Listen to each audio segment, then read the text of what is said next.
Hello my friends, it's Bruns here and welcome back to another video. Today we're going to be talking about the meta game in Texas Chainsaw Massacre, which is coming out on Friday. Like all of you, I'm very excited about this game and I thought it would be really good to talk a bit about how the game will work, because a lot of people don't know how the game will work yet, even though there's been some videos around. So I thought it would be good to talk about it and just try and clarify as much as possible in preparation for the game on Friday. So the game will be 3 family members versus 4 victims, and you'll be able to pick a family member out of 5, and same with the victims. Now each character will have a special ability and a massive skill tree. That skill tree will be full of perks. Each of those perks will obviously cost some points, and as you navigate through the tree you will have to spend some points to reach certain perks. And you get those points by gaining XP. How do you get XP? So you get XP by performing certain actions in game, such as winning a close encounter, completing objectives, escaping or dismantling traps, healing your teammates, killing a victim, stunning the family members. Anything you do in game will earn you XP, and then you'll be able to use this XP to acquire skill tree points. Now it's important to note that the ability of each character can be leveled up to 3 levels, and it works the same with the perks. Each perk is going to have 3 levels. So if we look on the screenshot here of Connie's skill tree, you can see that her ability is the very first thing you have already unlocked for you. And the more you use this, the more you're gonna level it up.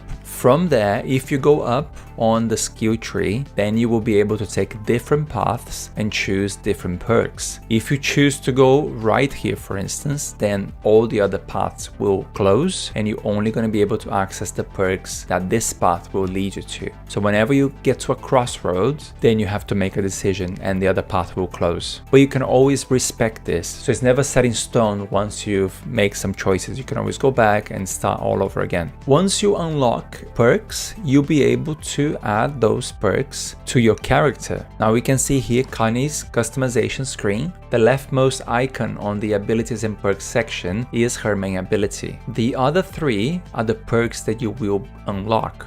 And you can see here that there's a number 1 on each one of them, which means they're level 1. So as you level them up by playing the game, you're gonna see different numbers in there. Now the characters will have up to 5 loadouts, which means you're gonna be able to create different builds for your character, and that will affect how your attributes look. So you can see here on this loadout that her endurance has gone up by 23 points, toughness by 6, strength by 1, and so on. So that's gonna happen depending on the perks that you load up on your character. And then one thing that is really interesting here is that as you progress through your skill tree, you are gonna come across a random node.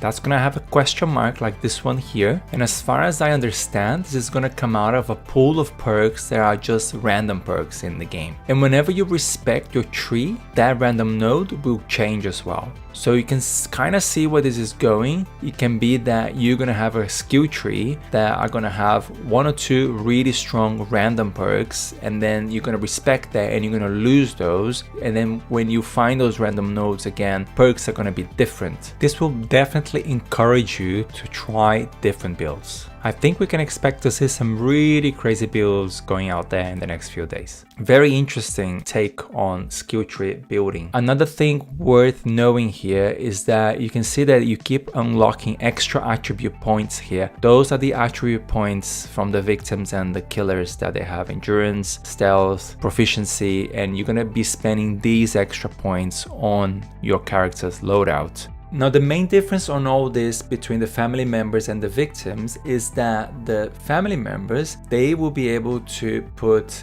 1 extra perk there, as you can see here, which is Grandpa's power. So this will be unique to each character, and once Grandpa reaches max level, this perk will activate. This is at least how I understand it. I don't know if it will activate if Grandpa is anything below level 5, but that's the one extra thing that the family members have. And the devs have already confirmed that the family will be slightly stronger than the survivors as a team, and maybe it's because of Grandpa. I don't know. We're gonna have to wait and see. It's interesting as well that the family members, they have 3 attributes and the survivors have 5. It does make you think that there's gonna be a lot more different combinations you can do with the survivors than with the family members. But then the family members, you'll be able to put one extra perk there, which is gonna be Grandpa. So that's quite interesting. That's gonna make both teams feel quite distinctive of each other. And that's pretty much it, guys, in terms of how the skill tree and how the perks will work. We're just gonna have to see what these perks are now and what synergies they are going to have with each other. On the metagame page, the devs have already put a few perks of note for victims, for instance, such as Rally Leader. When you rally the team by helping other victims, you and your team will recover from being incapacitated faster. Or perks of note for family, Unrelenting. This increases your endurance. So to me, it all looks really clear and it looks really exciting at the same time. It definitely looks like we're gonna have to grind a lot on this game to get to max levels and to unlock absolutely everything. And it also looks like the possibilities are gonna be huge in terms of loadouts and builds and all that, which really makes me have a lot of faith that this game is here to stay and it's gonna be one of the games of the year. I mean, we already had some really good scores on some reviews, especially GameSpot. That's pretty much it for today, guys. I will be posting more videos and I will be live at 3 p.m. UK time when the game finally launches. So come and join me here on YouTube or Twitch. Join my Discord, which the link is going to be on the description, and let's try and have some private matches as well. If you're new here, do subscribe and drop me a like. I hope you enjoyed the video. Thank you for watching and I'll see you all next time.